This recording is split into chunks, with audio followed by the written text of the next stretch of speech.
Assalamualaikum warahmatullahi wabarakatuh. Apa kabarnya soli-solihah? Masih tetap semangat ya? Dan jangan lupa selalu menjaga kesehatan. Alhamdulillah ya, hari ini masih bisa berjumpa lagi bersama Ustazah. Dan hari ini kita akan membahas Bina Pribadi Islam atau yang sering kita sebut dengan BPI. Apa yang akan kita bahas hari ini? Nah, hari ini kita akan membahas tentang 10 kiat sukses mewujudkan cita-cita yang berkah dan minim kegagalan. Apa saja kiat-kiat tersebut? Yang pertama, tidak menunda pekerjaan. Menunda pekerjaan bukanlah suatu hal yang baik. Hal tersebut akan berakibat pada semakin menumpuknya pekerjaan. Alhasil, diri sendiri akan merasa kesulitan untuk menyelesaikannya. Oleh karena itu, hindari menunda pekerjaan jika tidak ada kepentingan mendesak. Yang kedua, jangan mengeluh. Setiap orang pasti menemui rintangan dalam proses menggapai cita-cita.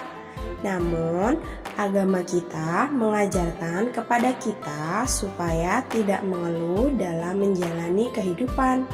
Dan teruslah berharap kepada Allah Subhanahu wa Ta'ala agar memberikan petunjuknya. Jadi, soli-solihah, apabila soli-solihah menghadapi sebuah masalah, misalnya seperti soli-solihah sulit mengerjakan tugas atau PR yang diberikan oleh ustadz atau ustazah di sekolah. Nah, soli-solihah tidak perlu mengeluh, karena mengeluh tidak bisa memberikan solusi atas masalah yang soli-solihah hadapi. Jadi, soli-solihah hanya perlu meminta petunjuk kepada Allah Subhanahu wa Ta'ala, karena Allah pasti akan memberikan petunjuknya kepada soli-solihah. Yang ketiga, tidak malas. Apabila ingin mencapai cita-cita, maka harus rajin dan bersungguh-sungguh, karena cita-cita hanya bisa dicapai melalui kesungguhan. Yang keempat, berteman dengan orang sukses. Lingkungan mempunyai andil besar dalam membentuk karakter individu atau karakter pribadi dalam diri kita. Baik atau tidaknya seseorang bisa dilihat dari lingkungan tempat di mana ia tinggal, seperti keluarga, teman bermain, komunitas sosial, sampai lingkungan sekolah. Nah, oleh sebab itu, soli-solihah, jika ingin sukses, maka penting untuk selalu berteman dengan orang-orang sukses. Dalam artian, orang-orang yang selalu berpikir positif, orang-orang yang selalu mempunyai kegiatan-kegiatan positif, orang-orang yang selalu mengajak soli-solihah untuk bergabung dalam hal-hal yang positif. Karena apa? Karena dengan soli-solihah selalu berbuat hal-hal yang positif bersama mereka, biasanya akan bisa saling mendukung dalam meraih kesuksesan. Yang kelima, menuliskan cita-cita di selembar kertas. Untuk mempertegas dan menguatkan niat dalam mewujudkan cita-cita, maka tidak ada salahnya menuliskan harapan yang ingin kita capai di atas lembar kertas. Setelah itu, menempelkannya di tempat yang sering kita lewati, seperti meja belajar, pintu kamar, dinding kamar, ataupun ruang keluarga, dan lain sebagainya. Tujuannya apa, soli-solihah? Tujuannya supaya sebagai pengingat apabila suatu saat solih-solihah sedang malas dan membutuhkan rasa semangat, maka solih-solihah akan bisa kembali semangat lagi. Meskipun tampak sepele, namun hal tersebut bisa membangkitkan kembali semangat yang hilang, sehingga termotivasi untuk lebih giat dalam belajar. Yang keenam, teguh pendirian. Kuat pada pendirian merupakan salah satu faktor penentu kesuksesan. Dengan memiliki sikap tersebut, maka kita akan fokus pada sebuah tujuan dan tidak tergoda melakukan hal lain.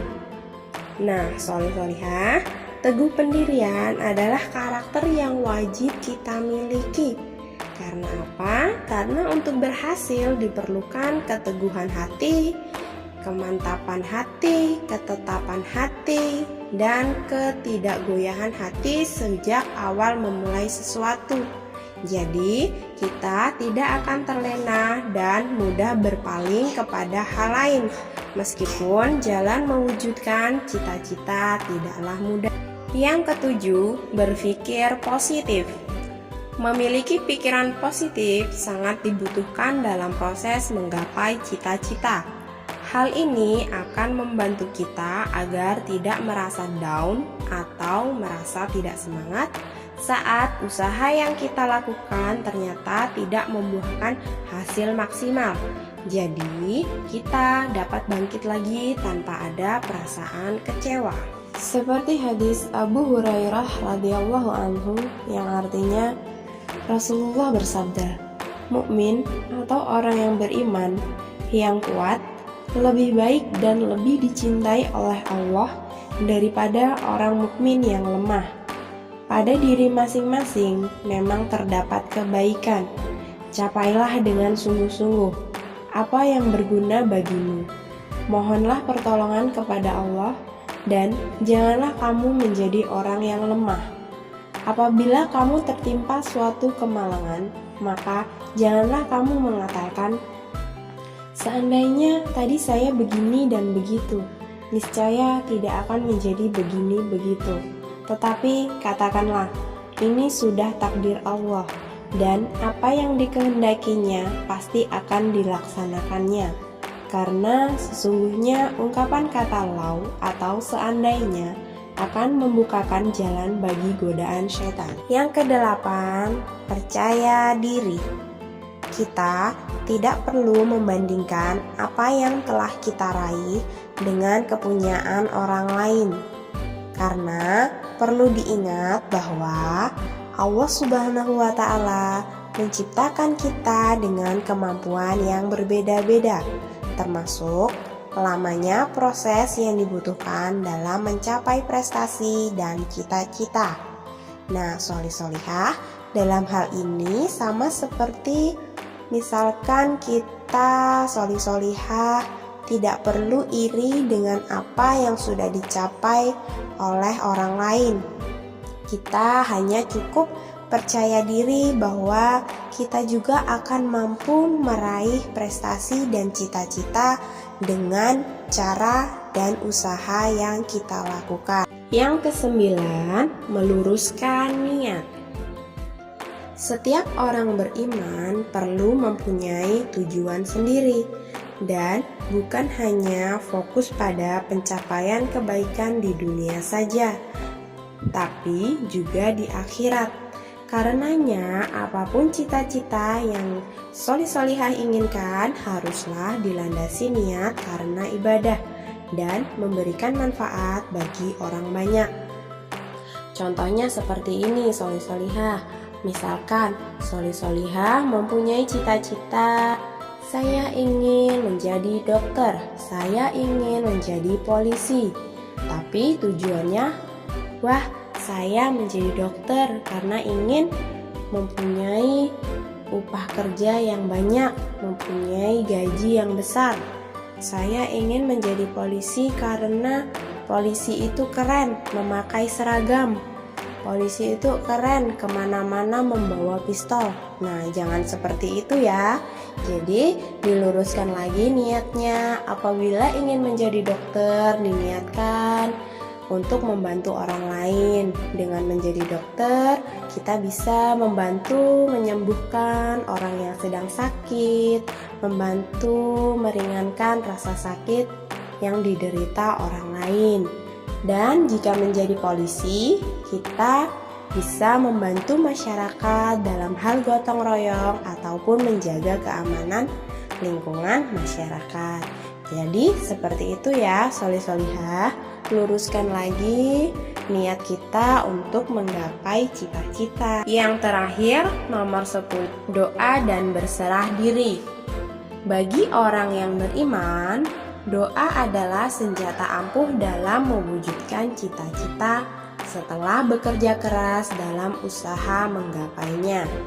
Di samping usaha yang maksimal, harapan akan hal-hal baik juga harus diiringi dengan doa agar Allah Subhanahu wa Ta'ala memudahkan jalan kita untuk mendapatkannya. Berdoa adalah sikap merendahkan diri di hadapan Allah Subhanahu wa Ta'ala dan tetap berpikiran positif bahwa Allah akan mengabulkan doa kita.